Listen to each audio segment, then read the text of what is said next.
NRI Wellness brings you the latest health and nutrition information, creates customized nutrition programs, and walks you through the process to ensure your success.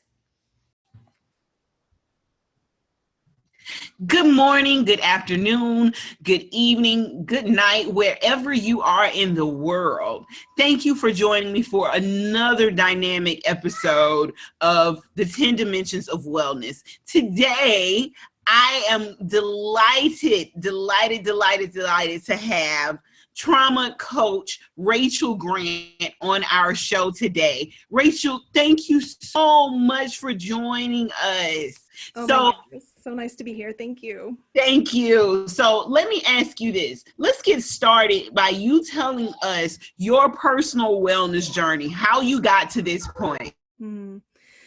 Wow. Thank you so much for the opportunity. It's nice to be here with you all. For everybody tuning in and listening, my name is Rachel Grant, and I'm a sexual abuse recovery coach. And I work with survivors of childhood sexual abuse who are just really sick and tired of, feeling broken and unfixable, and are really ready to let go of the past and move on with their lives. And I arrived at this work in a very wiggly way, as we sometimes do. But I've been at this work for about 13 years now, and it really all tracks back to when I was 5 years old and my grandfather came to live with our family. And I was really happy to have him in the home. My older brother and sister were kind of on their way, and so it was a wonderful thing to have this additional human being who I could play with and spend time with.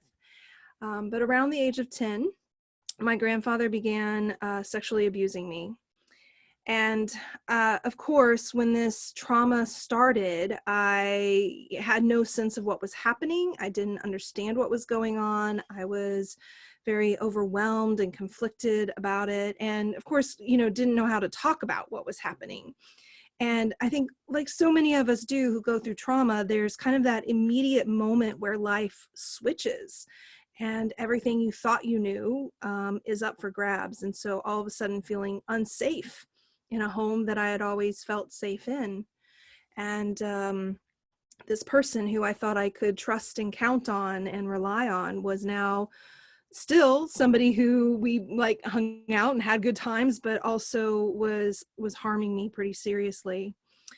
And the abuse went on for some time and continued to escalate until one day my mom just noticed she happened to catch him in a moment of abusing me. And she and my dad were really wonderful. They immediately got him out of our home and moved him in with an aunt of mine. And I'm ever grateful for that, because I certainly know from my own experience in the work that I've done with clients, that's not always the case. Oftentimes survivors are not believed or the perpetrator is prioritized. So while he was gone and out of the home, it certainly didn't really stop my internal angst. And while my parents wanted me to go to counseling, I was not having that. I did not want to go. I did not want to talk about it. I just wanted to pretend that everything was okay. And that's really what I did for the next, 10 years, until my, late teens, early 20s, when I began therapy. It was a time in my life where I had started dating someone, and oh my gosh, I just was so clear that I did not know what I was doing. Like, I did not have the resourcing. I did not have the skills for relationship. And so through conversation with him and sharing a bit of my story, he really encouraged me to get into therapy. And so I did. And that was really a time in my life where I was beginning to try to unravel and understand the trauma and other traumas that had happened along the way in my teens, um, and put it into context. This is the time where I often describe survivors as the surviving stage, and as a time when we're becoming very book smart about trauma, right? We're reading everything, we're figuring it all out. But about in my mid-20s, I was going through a divorce, and I really saw that as an opportunity to chart a new course for myself. I remember I was, sitting in my new apartment all I had was a lamp and a sleeping bag at that point. You know, life had really been very stripped back, and I was scared. I was really scared because while I'd been doing healing work, the relationship that I had been in for 10 years was also very abusive. And so I now had that kind of compounding my experience. And man, I just didn't really know how to get myself onto a new path. I knew something had to change. I remember feeling very distinctly in that moment, like, man, I have got to get it together, like right now, or I am going to spend the rest of my life just surviving. And so that was really the moment where I turned a corner, and I just became honestly obsessed with trying to answer this question of how do I actually heal from sexual trauma? And so I began reading everything that I could. I started to go to some groups, and eventually I did my master's in counseling psychology, and I began to study neuroscience. And that really landed me for about a year, 2 years, and honestly using myself as a guinea pig. I really began thinking about healing as addressing it like an injury. And therefore, how do we repair that injury? And trying out this intervention. Okay, this is an area in my life where I struggle. So what would I have to know? What would I have to be able to do? What are the skills that I just didn't learn because I was so very distracted by dealing with trauma as a child? And so bit by bit, that became more and more formalized into what is now the Beyond Surviving program. And that's the work that I do. And you know, I've really drawn on, I think so many things have played a part in my healing. Everything from, you know, studying Buddhism and various texts of faith. I think there's so much that can just be very rich and rewarding in those texts, from mindfulness to neuro-linguistic programming, to journaling, to dance, you know, all of these things really, you know, come together in what has really supported me in breaking free from the past and being able to move on with my life. And my gosh, my life today, I mean, I have a sexy lover boy, you know, a wonderful man in my life who I've been with, you know, for almost 7 years now. And, you know, it's a relationship that I could have never even imagined for myself, the level of kind of comfort and ease that's there. And, you know, for myself as an individual, just the level of self-love and self-acceptance. And oh my gosh, just the peacefulness, honestly, is such a big piece of it, because, you know, when we experience trauma, our brain, our nervous system, our thought is just so disrupted, and life was really hard. I felt like I was constantly just white knuckling it through life. You know, it was a struggle. And so to have peacefulness and ease and not to be constantly feeling like antagonized by my own thoughts is such a relief. Man, I've been able to build out a really beautiful community of people, connection, relationship. So the rewards, while the work is hard, you know, while it's not always a very straight line, you know, there are ups and downs, and gets very wiggly and twisty sometimes in this journey of healing. Ultimately, you know, finding myself at this place in my journey is so wonderful, and the rewards are profound when we lean in. And I guess the final thing I'll say there about that is just really understanding that at a certain point in the healing journey, I had to switch my focus from understanding what had happened to really trying to answer the question of what do I do about that? And that really is the heart and soul of the work that I do. And as a coach versus a therapist, that really gives me the landscape and the space to do that kind of work with my clients, to approach trauma from kind of just a different angle, so that we can really get in there and do the work of transformation from the level of action and strategy and skill.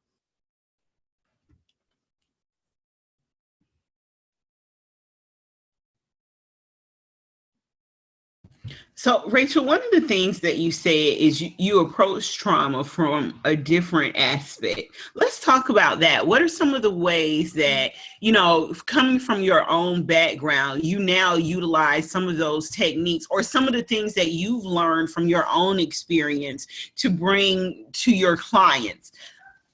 How do you do that now? Yeah, well, so when I was in my master's program, I remember sitting in the legal ethics class because I was really on the track for becoming a marriage and family therapist. And that's what I thought I needed to do, that I wanted to do. But one day in the legal ethics class, we were going through like all the things you have to pay attention to, and you can't do this, and you have to report that. And I just remember an immediate feeling of like, ooh, I'm going to get into trouble because I'm such a rule breaker and none of this is making sense to me. So maybe I need to do something a little different. In addition to just starting to really understand that, you know, therapy is very much around diagnosing, like that's often a very big piece of therapy. And therapy is great. I'm not hating on therapy. Like it's an important part and important modality. But I just knew that the way that I wanted to work with people was going to be a little more action oriented, a little more kind of experiential, certainly bringing in my own experience to be illustrative of what healing can look like and the ways in which I apply and use everything that I'm teaching. And so that's really why I leaned into coaching. And at the time, I wasn't able to find anything that was in the world of, you know, trauma recovery coaching. So I was kind of charting my own course and figuring that out. And so I think one thing that's really distinct about the way that I work with my clients is, you know, the Beyond Surviving program is exactly that. It's a program, it's a step-by-step process. So rather than somebody just kind of arriving and dropping on the couch, so to speak, though I work virtually with people all over the country, all over the world, the virtual couch, if you will, you know, and then they just kind of bring in whatever is top of mind or whatever they're feeling the most kind of frustrated with. There's a very specific process. So there's, you know, reading and work and reflection work, and then coming together into the session where I do very specific exercises. And at the end of every one of those sessions, there are skills and tools that people take out into their life, because that's where it really matters, is the application of these tools, of these strategies. And so I really love that process. And part of why I focused in on that in it as well is I just know from my own experience, I often ended up actually re-traumatized. You know, providers that I was working with, they were not fully trauma informed. They didn't have an actual approach or strategy for working with sexual trauma. That was, I think, the other thing for me for therapy. I didn't want to be a generalist. I really knew, like, this is the problem I want to solve. This is the problem I want to focus in on. And so in developing the program, I've really paid close attention to like what needs to be done when, in order to maximize healing and minimize re-traumatization. So even though, like, maybe say somebody comes to me and they say, wow, I feel really disconnected, I feel really isolated, I don't have any community. In therapy, you might just start in right on that and start to talk about, well, how do you build connection? How do you relate to people?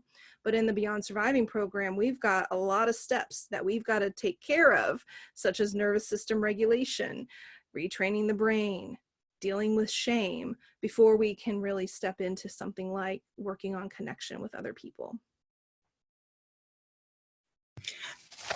You stated that you focus on maximizing healing and lessening re-traumatization. Did I say that right? Re-traumatization, but yeah, close enough. You know what? I probably wrote re-traumatization, but it's my handwriting, I swear. But no, let's talk about that just briefly. How often, like you mentioned that that's something you focus on because of your own experience of being re-traumatized by, you know, service providers. Mm-hmm. How often do you see that out there with the clients that are coming across your desk? How often are you picking up where someone else has left off, or picking up the pieces of where someone else has left off? Yeah, thank you for that. You know, when people find me, most of the time they really are at that part of their journey where it's like, enough is enough. Like, oh my gosh, like I've tried this, I've tried that, I've tried this, and I've talked about it, I've talked about it, I've talked about it. But the people who I'm connecting with do not seem to really be able to move me forward beyond, you know, understanding and insight.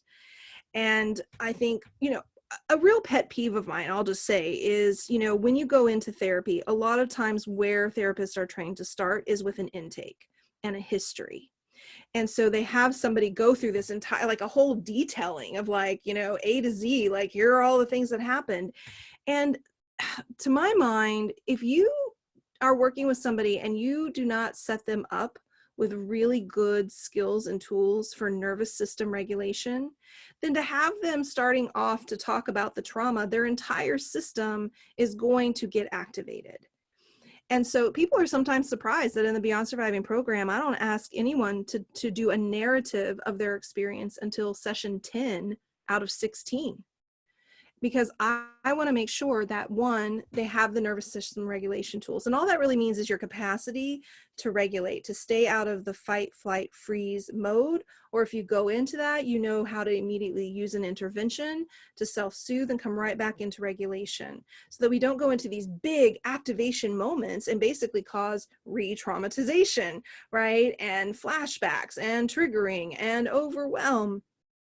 Another big piece of the work is dealing with shame before we even talk about the story. When you have somebody tell their narrative, their trauma narrative story, and they are still holding that as something that they are to blame for, then the telling of that story comes from that place. As they're telling it, they're holding all of that, but that happened because of me, but that happened because I'm bad, but that happened because I didn't tell anyone, but that happened because I kept going out on the porch. And so that is actually reinforcing all of those shame messages.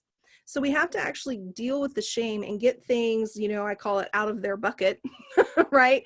And shift the blame where it belongs before that narrative. So that, yeah, that's what comes to mind in response to that.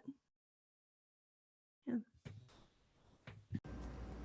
If you want to be seen, you have to stop being invisible to opportunity. I'm Kay Henry, licensed mental health counselor and host of Black Therapy Uncensored. Your prescription of positivity starts here.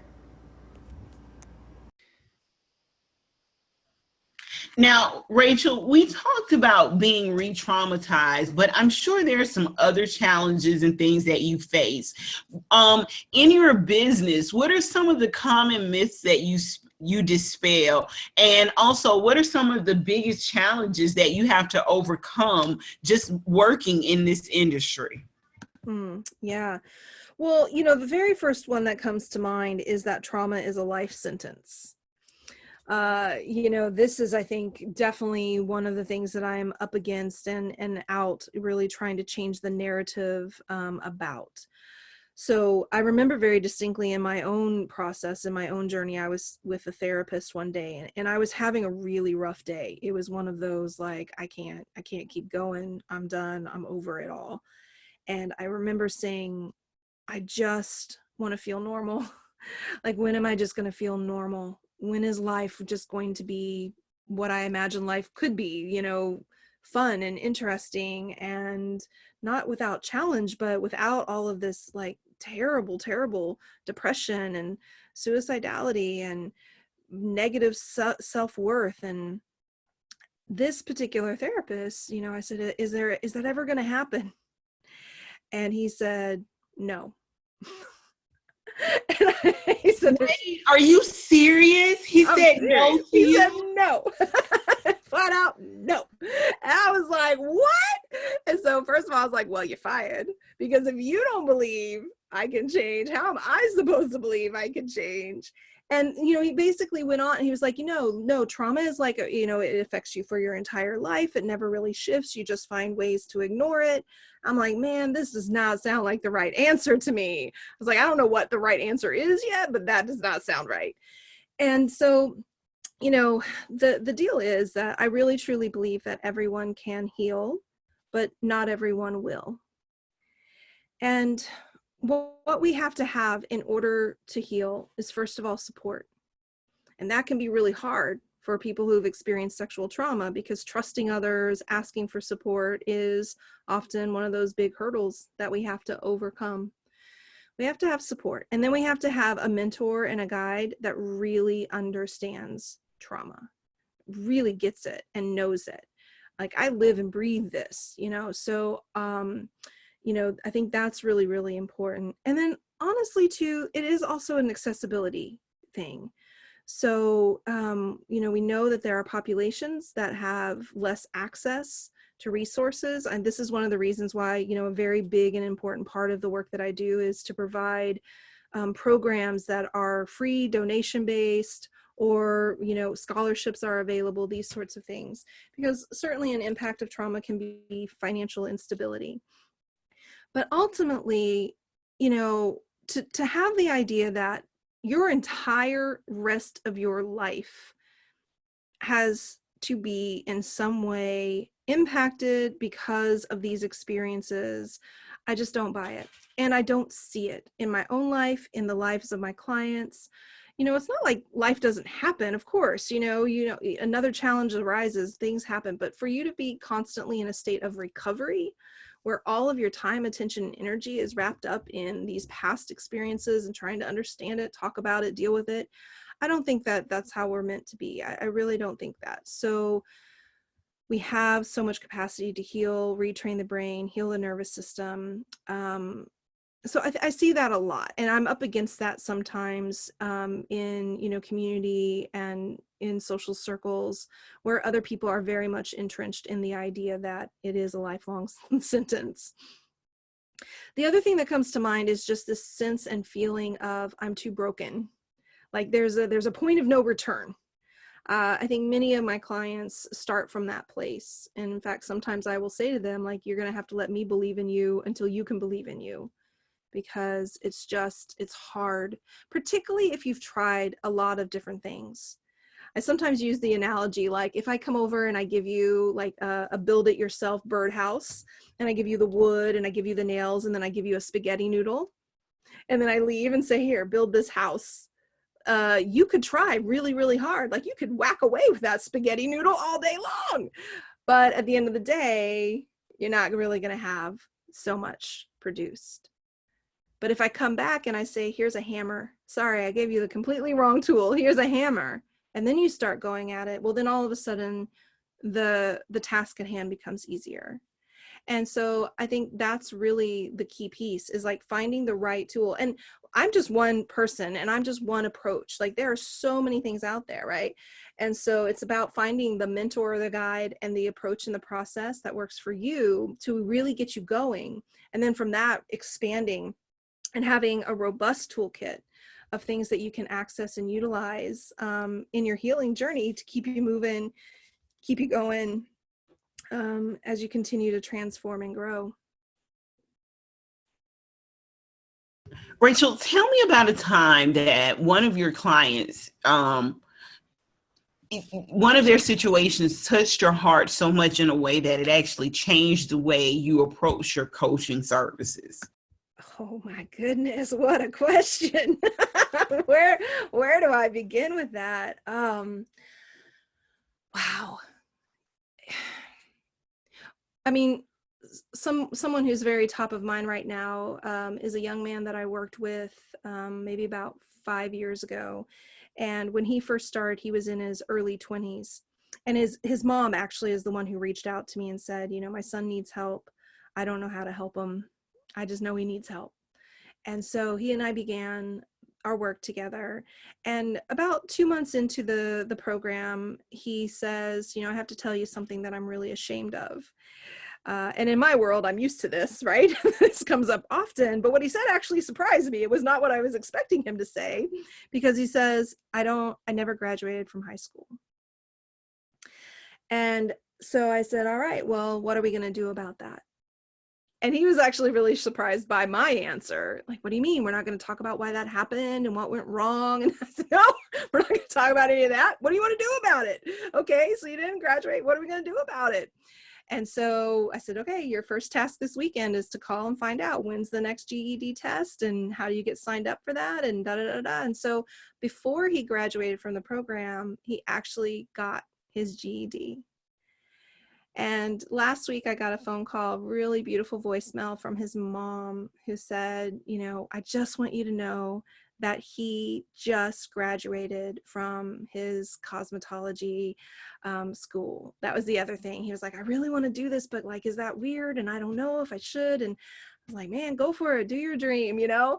And so to hear from his mom that he's completed that and now he's off into the world, like working in a career in an industry that he's, you know, passionate about, is fabulous, you know? And so like that for me is one of these sorts of rewarding things, you know, people who have, oh my gosh, I'm never going to be in a relationship. One of my clients, when we first started, and I was talking with him about all of the modules we were going to go through, and I got to talking about the relationship module. He says, well, we're just going to skip that because like I'm done. I'm over it. Like I'm just going to be, I've been married, been divorced. Like it's not in the cards for me. And so I said, all right, man, let's just like cross that bridge when we get there. And so we got to the work around relationships and, you know, he leaned in and now he's married and has a child, right? And I mean, I could go on. The rest of the show could be me talking about, I mean, because this is, I mean, that's the heart and soul. I really want people to have their lives back. Life is for living and exploring and adventuring and getting curious and trying things out and messing it up and then trying it out again and then trying, you know, going in a different direction. And so, you know, seeing, even if it's just like, it's not a simple thing, but honestly, for all of my clients who walk away from this work, just absolutely clearly knowing that what happened to them was not their fault, you know? And I think what I will tell you is every single client I do, you know, a conclusion with, I ask them for their feedback. And so the Beyond Surviving program today is not the same as it was, you know, 13 years ago. I'm constantly adapting. I'm constantly updating because, man, like they point things out like this was a gap or this was missing or this needed to be added in. And so that's one of the things I really love about, you know, just being a business owner and being an entrepreneur is that I have that freedom and that space to keep evolving myself and how I work with people and how I connect with them and what I'm offering them. Isn't that a beautiful thing to be able to, that freedom? That's actually a peace of mind within itself, correct?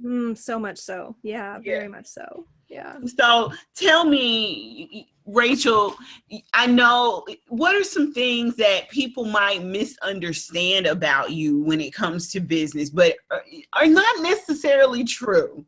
Oh my gosh. Wow.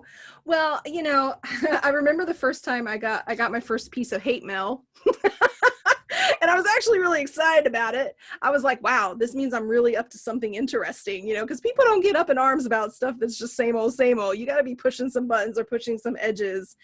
And I think what people most often misunderstand is what people come at me with most of the time is who are you to be doing this? Like, you're not a licensed therapist, blah, blah, blah, like that kind of nonsense. I'm like, look, I had plenty of PhDs trying to help me in my journey and they messed it up more than anything. So I know that a degree is not always the answer, but I have training. I have my master's in counseling psychology. I've worked with coaches. I've had my mentorship and I have experience, you know, and I would say that people sometimes will say, well, you're using people, you're using people's pain for profit. That one really breaks my heart because, again, if you really look at the landscape of everything that I offer, there are 3 programs that are paid programs, and that's like 20% of what I offer, and 80% of what I offer is free or sliding scale or scholarship. And it also kind of pisses me off. I'm like, man, like I gotta earn a living, right? Like, why would you shame me for wanting to make a living and doing something that's meaningful and important, and not taking advantage of people?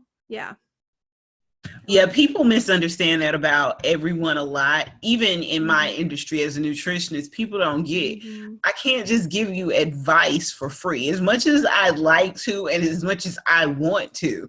To be completely honest with you, I've spent many years giving advice for free. I just finished talking to one of my mentors. Her husband is helping me develop some stuff business-wise. And I was explaining to her, we're moving into product. I'm doing an avocado mayo. So I was talking to her about the fact that this recipe has been out on social media for years. This is not something new to, you know, my brand. This is not something new to my clients. This is not something new to people who've been following me. It's the same avocado mayo recipe that I have been posting, like even with brand changes, the same recipe. I told her, I said, as a matter of fact, last week on Facebook for Throwback Thursday, I posted the recipe. Yeah, showing under my old company brand. So it tells you how long the recipe has been out there. That's amazing.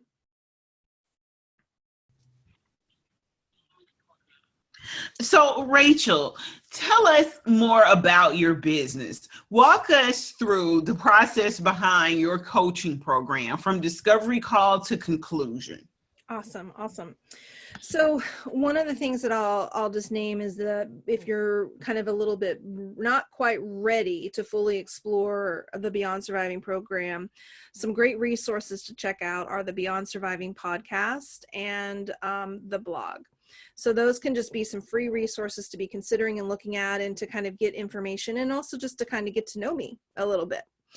When you're at that place where you're ready to step into exploring a little bit further, the Healing from Sexual Abuse Facebook group is also just a great resource to kind of drop in, as well as my monthly Adult Survivors of Child Abuse support group. So these are all the spaces and places where you can connect with me while you're maybe getting to know me or doing some healing work in order to be ready for the Beyond Surviving program. And then once you're at that step where you're like, yes, I want to explore this, I want to take that next step, enough is enough, I'm like no longer willing to allow the abuse to, you know, run my life, and I know that I want to explore working with Rachel as a mentor and a guide, then the first step is to sign up for a Discover Your Genuine Self session. And so you can do that straight from my website. So you're going to apply for one of these sessions. And during this call, we really are doing three things. One, I got to get to know you. I got to understand like where you are in your healing journey. What are the current challenges, struggles that you're facing? I do not in this session ask people to do an entire history, as you all might have guessed from what I've already said today.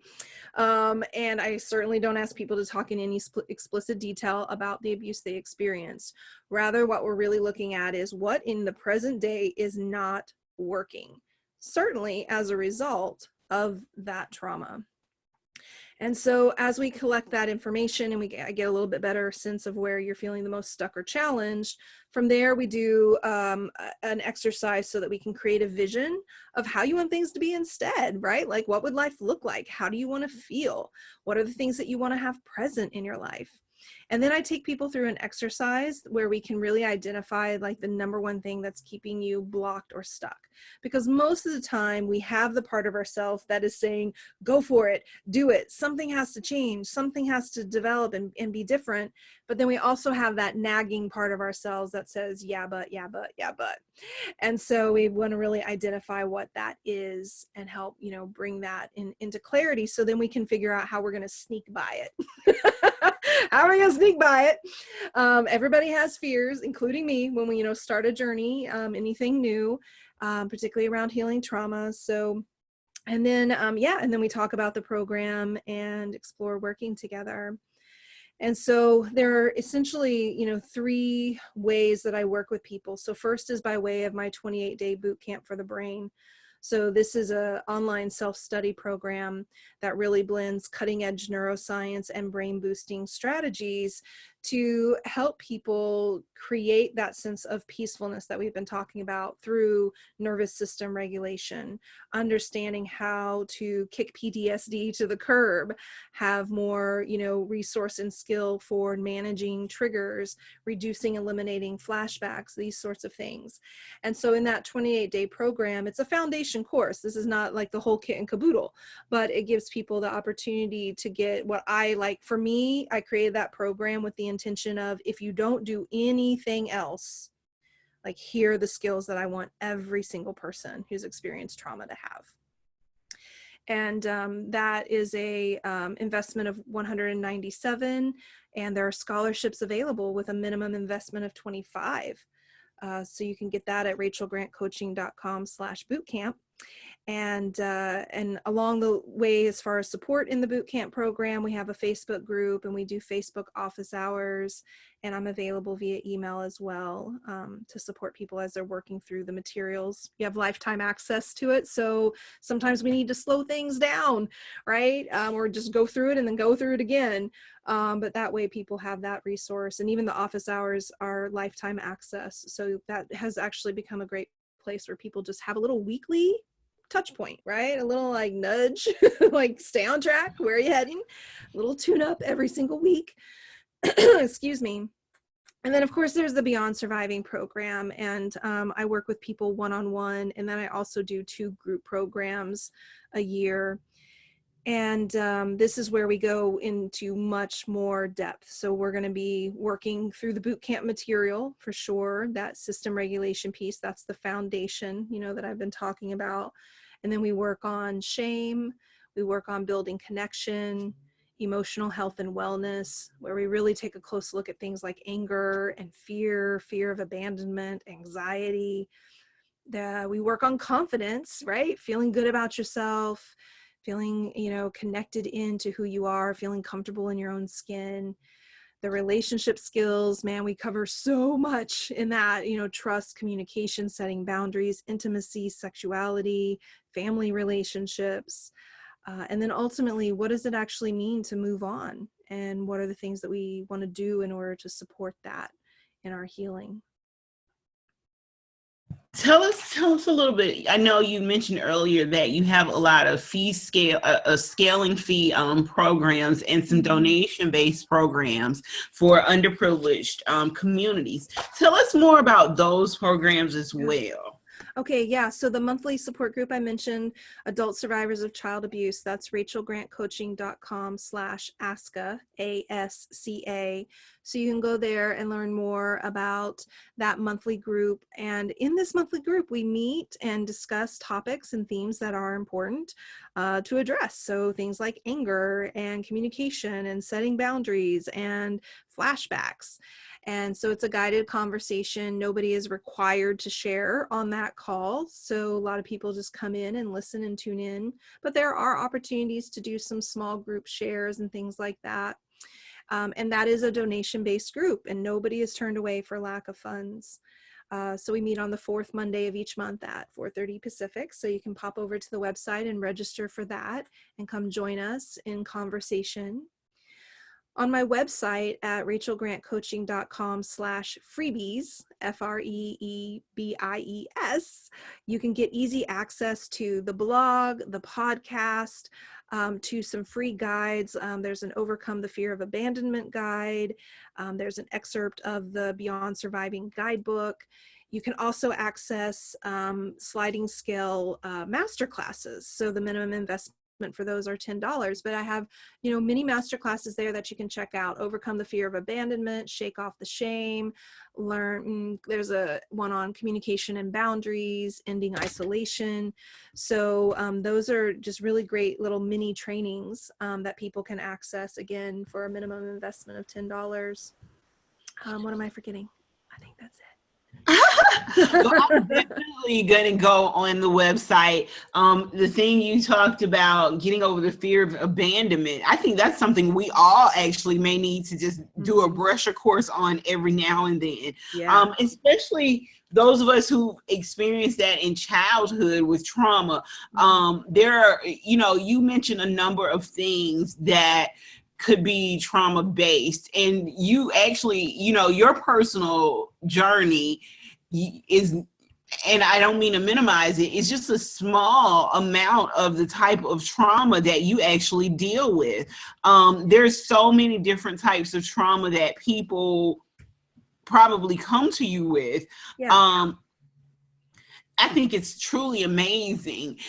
tell people how they can contact you. Like if they wanted to set up an appointment, I know we've given out some free stuff. If they wanted to set up an appointment, then I know you've also mentioned your Facebook groups. Give that information out again for the public as well. Yeah, absolutely. So you can find us on Facebook at facebook.com/groups/Real Talk with Rachel. That is a fabulous place to just start out. The introductory video there will give you like a big, beautiful overview of the community and all of the resources that are available to you under Rachel Grant Coaching umbrella. And you can go to rachelgrantcoaching.com and look for the button to apply for a Discover Your Genuine Self session, and so that we can have an opportunity to connect and meet and explore working together. You can certainly click around for the other resources. And also, if you just need a little boost of inspiration, go check out the success stories on the website. This is a place of like where people are sharing their outcomes and what has shifted and changed for them. And to know that can be you too. It's really just a practice of application and consistency, and having mentorship and support to help us in that process. So you can also just directly email me, coach@rachelgrantcoaching.com. Cool. Rachel, let me ask you this. What's one thing your program has done for one of your clients that you didn't expect it to do? At the end of one of my, I was working with this woman, and at the very end of the program, when we were having our celebration calls, she says, Rachel, I never ever told you because I was scared, I was ashamed, I was embarrassed, but I have been addicted to alcohol and marijuana since I was 13, and I have stopped using both of those. And I love that story because it just speaks to me so much about how a lot of the things that we do in our life to adapt and to cope, right? And when we heal, when we start to take better care of ourselves, when we start to get out of all of the lies and the pain that have been, caused because of trauma, when we get that nervous system regulation, we have better coping skills, then a lot of these behaviors just they can just drop away like that. It's really amazing. So that was a big surprise. Certainly another one was one of my clients who really was in a lot of distress about relationships. At the end of about a year after she graduated from the program, she emailed me and said, I made up my mind. I'm going to have a baby on my own. And she went through, whatever it is, I forget what it's called, and she had a baby. And now there's this little guy in the world. And, I love that. So yeah, those are two stories that kind of immediately come to mind. Way cool. Okay, so you guys, you've heard where you can contact Rachel. She's told you all about all of her programs and services. In our next segment, we're going to just wrap up our show, but we're going to find out a little more info about Rachel. We're going to ask her our final 4 fun questions. So we'll be back shortly. This is a 2-second nutrition tip. Today's tip is give up soft drinks and opt for a healthier beverage option like herbal teas with a natural sweetener or even raw juices. At least try it 1 day a week. Let me know how it goes. This has been a 2-second nutrition tip. So you guys, don't forget that you can find Rachel's contact information also on our website, nriwellness.com, under the About Guest tab, where we feature articles on all of our podcast guests. And also, don't forget to join our Facebook group, 10 Dimensions of Wellness. We post that article in there, and we also ask our guests to join that group to post any type of content or information that they like to share as well. So, Rachel, first, thank you for being on the show and for giving us your time. But we have about 4 more questions that we're going to ask you. And this is just to give our guests a little insight on who you are. Some little fun questions. My first question for you is, what's been the biggest surprise you've had in the last few months? Well, the biggest surprise, COVID aside,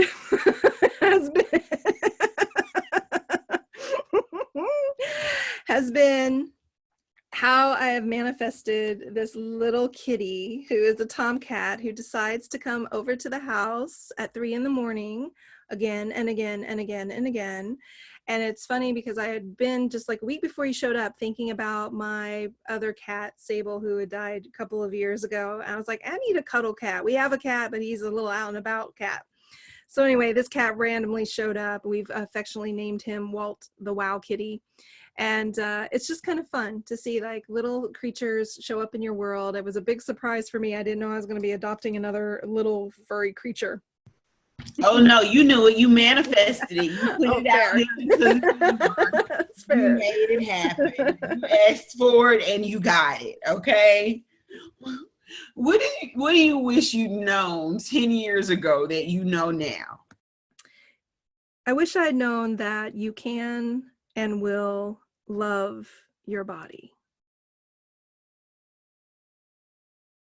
That's awesome. I'm actually that's actually a very poignant message that even not only for just trauma people, but for people who deal with eating disorders as well. And to be completely honest, that's actually a form of trauma within itself. So Absolutely. yeah, so I love that message. That's very cool. What inspires you and makes you feel like your best self? Dance. Oh man. Put on some 90s hip hop. I am my fullest self. People are often surprised to know that I danced in a hip hop company for 4 or 5 years. Really? Yeah. Oh my God. And Okay. Are there any videos on there YouTube? are, yes. Y'all can go check out Find YouTube. Free Play Dance Crew.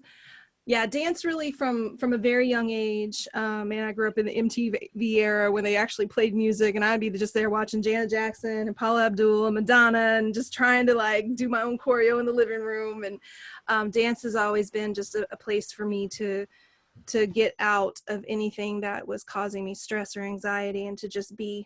And all kinds of music, it really inspire me.